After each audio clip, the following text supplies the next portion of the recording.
आप देख रहे हैं हमारा YouTube चैनल दी सच्चा भारत और आज के इस बुलेटिन में आपका स्वागत है।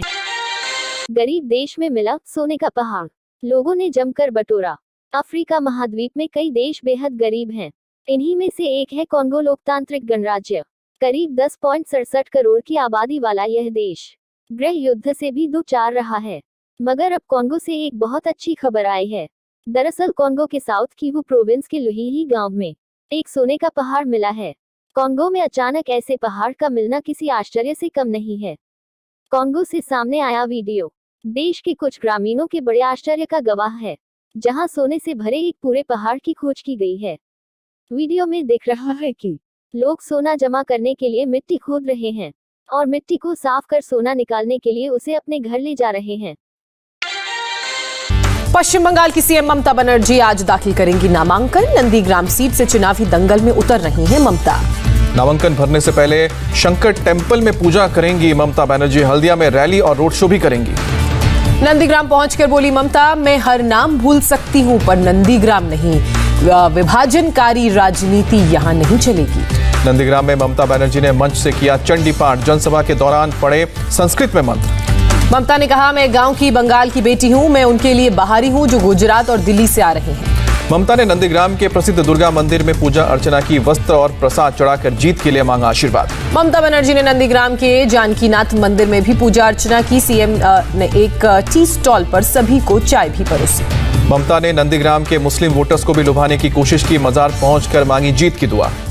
बीजेपी नेता शुभेंदु अधिकारी भी आज नंदीग्राम जाएंगे। चुनावी दफ्तर का उद्घाटन करने के साथ रोड शो भी करेंगे। 12 मार्च को शुभेंदु अधिकारी करेंगे नामांकन। केंद्रीय मंत्री स्मृति ईरानी रहेंगी मौजूद। पश्चिम बंगाल के मिदनापुर में जबरदस्त टक्कर। बीजेपी से सुमित दास और टीएमसी से जून मालिया ने भरा पर्चा। बंगाल के खड़गपुर से बीजेपी नेता तपन भुइया ने पर्चा भरा। बंगाल बीजेपी अध्यक्ष दिलीप घोष साथ थे। कांग्रेस ने बंगाल विधानसभा चुनाव के लिए 3 और उम्मीदवारों के नाम जारी किए। काशीपुर से बलराम महतो को टिकट।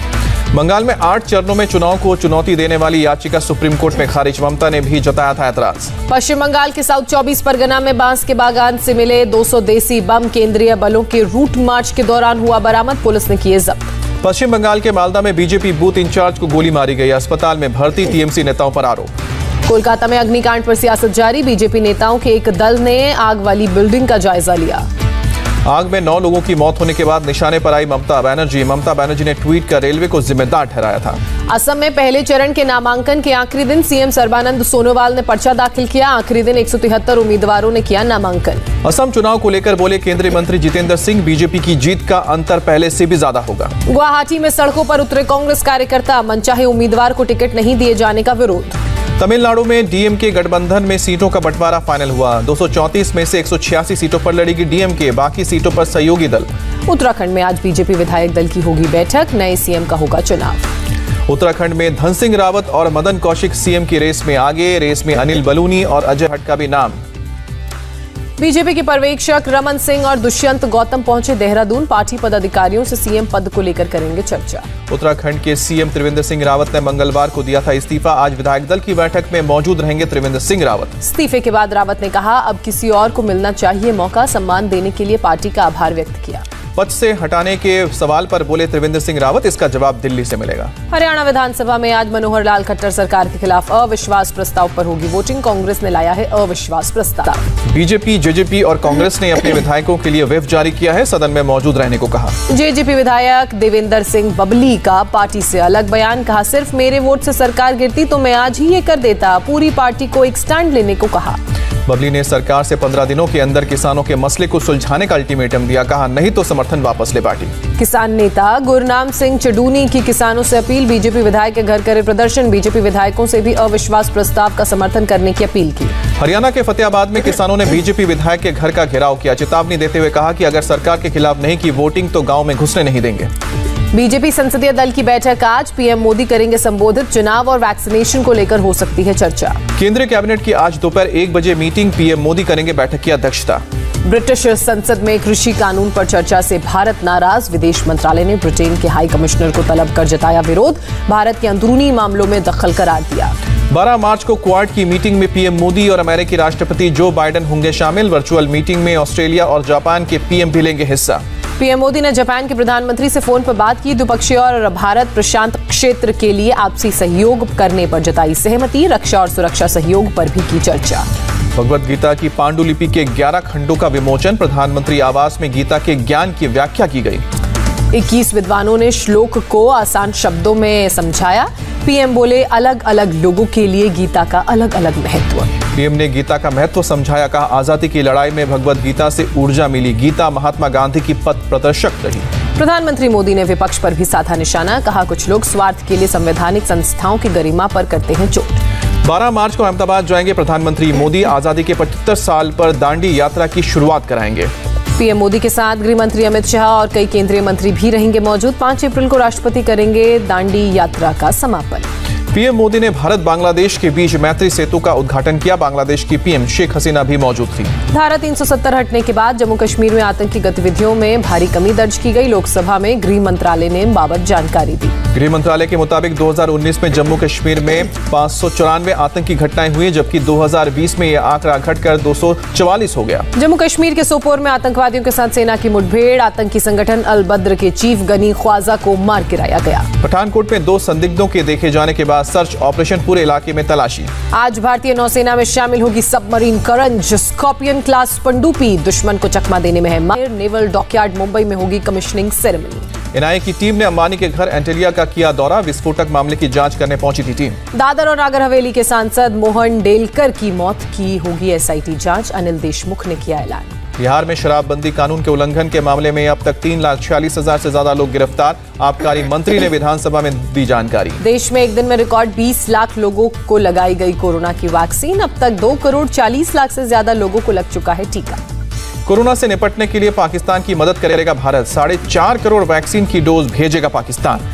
भारत ने जमाइका को 50,000 डोज एक्स्ट्रा जेनिका वैक्सीन की खेप भेजी। जमाइका में पीएम ने की भारत के लोगों की तारीफ। बीजेपी अध्यक्ष जेपी नड्डा ने लगवाई कोरोना की वैक्सीन। दिल्ली में लिया पहला डोज। देश में कोरोना के मामलों में बढ़ोतरी जारी। एक दिन में फिर 16,846 लोग पाए गए कोरोना पॉजिटिव। 24 घंटे में 113 लोगों की मौत।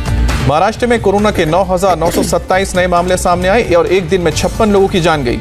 मुंबई में कोरोना के 1,000 से ज्यादा नए मामले मिले। 24 घंटे में 2 मरीजों ने जान गंवाई। नवी मुंबई में महानगर पालिका ने कोरोना गाइडलाइंस में बदलाव किया। आज से रात 11 बजे तक ही होटल रेस्टोरेंट खोलने के आदेश। रात 10 बजे तक ही खुलेंगे मॉल। दिल्ली में 24 घंटे में कोरोना के 320 नए मामले सामने आए। 4 मरीजों ने दम तोड़ा। 234 लोग रिकवर भी हुए। केरल में कोरोना के 2,316 नए मरीज मिले। 24 घंटे में 16 मरीजों की जान गई। राजस्थान में वैक्सीन डोज में कमी पर केंद्र की सफाई। कहा, टीके के डोज में कमी नहीं, केंद्र लगातार कर रहा है निगरानी। दुनिया में कोरोना के 11 करोड़ 80 लाख से ज्यादा मामले सामने आए और अब तक 26,19,000 लोगों की मौत हुई।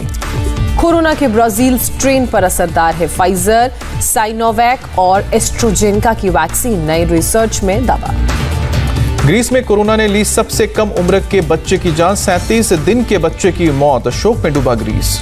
यूपी में चीनी मिल घोटाले में कार्रवाई। ईडी ने 1,000 करोड़ से ज्यादा की संपत्ति मामले में जब्त की। पूर्व एमएलसी मोहम्मद इकबाल की 7 संपत्तियां अटैच की गई। सीएम योगी की मांग पर शुरू हुई सीबीआई जांच। झांसी में सीएम योगी आदित्यनाथ ने शुरू की कई परियोजनाएं। कहा, पीएम मोदी ने सरकार की परिकल्पनाएं। योगी आदित्यनाथ ने बुंदेलखंड एक्सप्रेसवे का निरीक्षण किया। सीएम बोले, औद्योगिक विकास से मिलेगा युवाओं को रोजगार। पंजाब के जालंधर में पुलिस ने एक फर्जीवाड़ा करने वाले गैंग का भंडाफोड़ किया। नकली कागजात के आधार पर कराते थे गाड़ी फाइनेंस। दिल्ली में अंतर्राज्यीय ड्रग्स गिरोह का पर्दाफाश। 40 करोड़ की हेरोइन के साथ 3 आरोपी गिरफ्तार।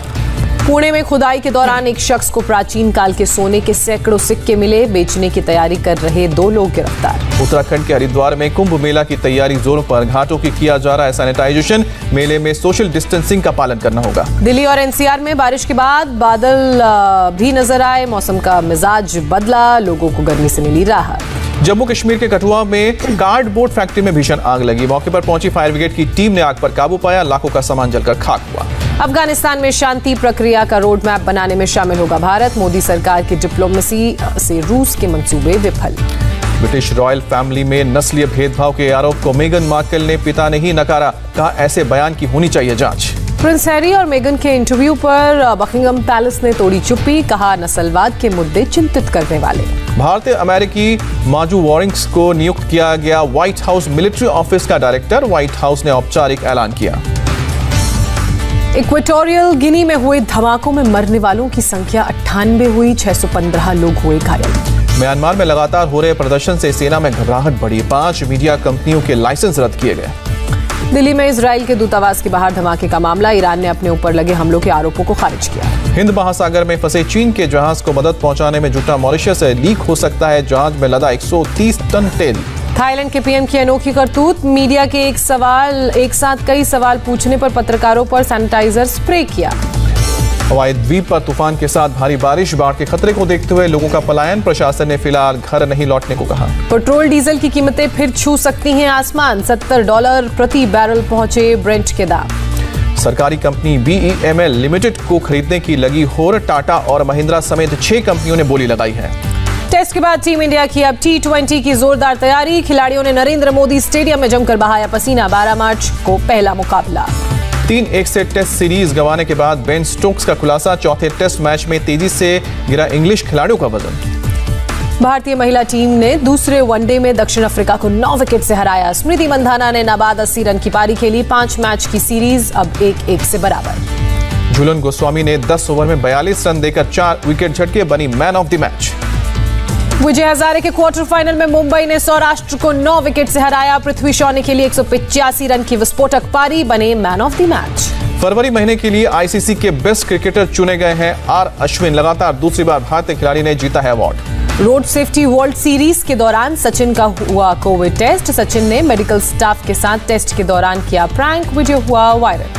IPL में चेन्नई के लिए घरेलू सीरीज छोड़ने को तैयार ऑलराउंडर सेम कैरन का CSK फाइनल में पहुंची तो न्यूजीलैंड के खिलाफ पहले टेस्ट में नहीं आऊंगा शामिल। और ऐसे ही नए अपडेट पाने के लिए द सच्चा भारत चैनल को सब्सक्राइब कीजिए। धन्यवाद।